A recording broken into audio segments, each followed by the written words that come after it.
सेना की 4.55 एकड़ जमीन में फर्जीवाड़ा कर अवैध कमाई से मनी लॉन्ड्रिंग मामले में जेल में बंद निलंबित आईएएस छवि रंजन, कोलकाता व्यवसायी अमित अग्रवाल और दिलीप घोष की जमानत अर्जी पर आज ईडी की विशेष न्यायाधीश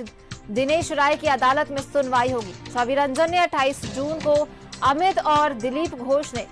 24 जून को जमानत की गुहार लगाते हुए अर्जी दाखिल की है।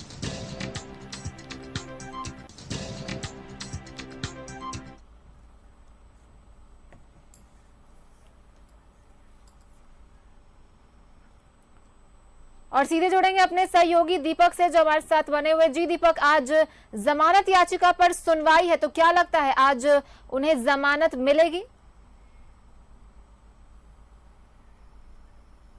घोटाला मामले में निलंबित आईएएस छवि रंजन और दिलीप घोष की जमानत अर्जी पर आज ईडी की विशेष अदालत में सुनवाई होगी और दोनों पक्षों को सुनने के पश्चात अदालत अपना फैसला सुनाएगी कि क्या इन आरोपियों को राहत मिलेगा या नहीं मिलेगा। वो अदालत से जब फैसला आएगा तभी पता चलेगा। लेकिन जमीन घोटाला मामले को लेकर के जो ईडी की जो कार्रवाई हुई है उसकी अगर बात करें तो सबसे पहले 13 और 14 अप्रैल को ईडी की सबसे बड़ी कार्रवाई हुई थी। निलंबित आईएएस छवि रंजन समेत कई जमीन कारोबारी और अंचल के अधिकारियों के अलग अलग ठिकानों पर ईडी ने छापामारी की थी और उस छापेमारी में बड़गाई अंचल के सीआई भानु प्रताप के ठिकाने से जमीन से संबंधित दस्तावेज का जखीरा ईडी को बरामद हुआ था और 13 अप्रैल को ही बड़गाई अंचल के सीआई भानु प्रताप समेत कुल 7 जमीन कारोबारियों को ईडी ने गिरफ्तार किया था और ये गिरफ्तार करने के बाद पूछताछ की थी रिमांड पर लेकर के। उसके बाद 27 मई को निलंबित आईएएस छवि रंजन को ईडी के द्वारा समन जारी कर ईडी दफ्तर बुलाया गया था, पूछताछ की गई थी। उसके बाद 4 मई को निलंबित आईएएस छवि रंजन को दोबारा ईडी दफ्तर बुलाया गया था और पूछताछ की गई थी और पूछताछ में संतोषजनक जवाब नहीं मिलने पर 4 मई को ही ईडी ने निलंबित आईएएस छवि रंजन को गिरफ्तार किया। गिरफ्तार करने के बाद कई दिनों तक रिमांड पर लेकर उनसे पूछताछ हुई और जैसे जैसे गिरफ्तार का सिलसिला हुआ, पूछताछ में जो जानकारी मिली उसके आधार पर 7 जून को दिलीप घोष और अमित अग्रवाल को कोलकाता से ईडी ने गिरफ्तार किया और उन दोनों को भी रिमांड पर लेकर ईडी ने पूछताछ की। पूछताछ में कई अहम खुलासे भी हुए हैं। ईडी की जांच में जो खुलासा हुआ अगर उसकी बात करें तो जो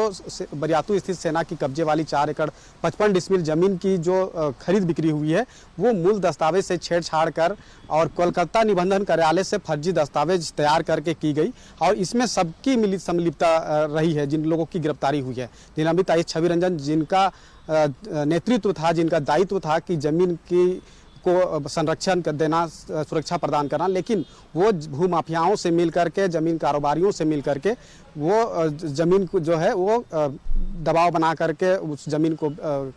डीड मोटेशन करवा दिया। अंचल के अधिकारी और निबंधक को दबाव बनाया और जमीन की खरीद बिक्री हुई। वहीं अगर उस जमीन का जो मूल रैयत जो है वो जयंत कर्नाड है, लेकिन उस जमीन का जो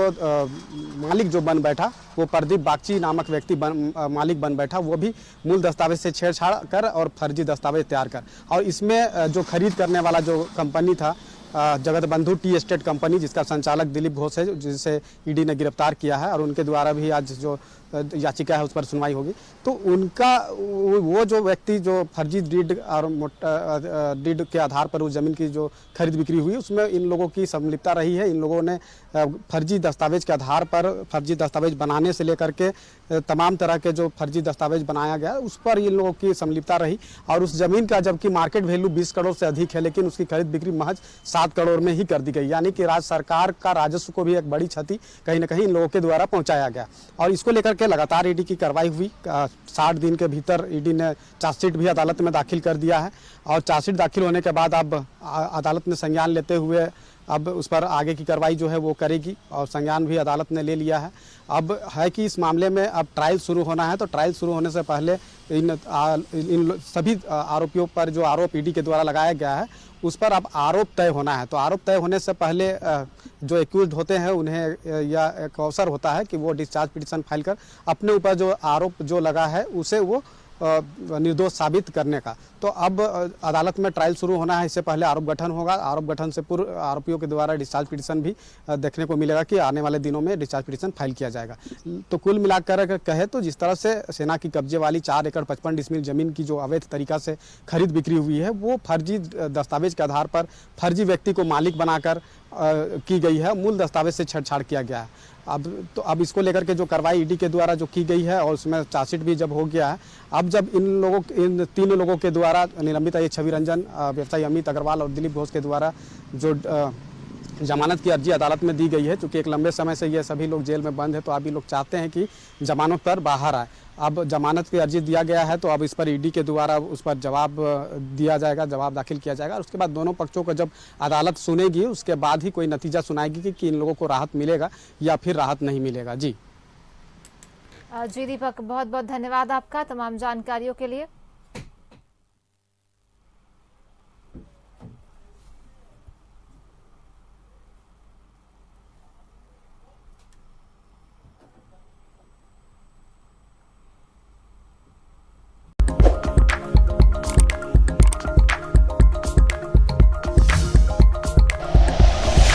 like and share videos, subscribe करें हमारा चैनल और प्रेस करें बेल आइकॉन। न्यूज़ 11 भारत, सच है तो दिखेगा।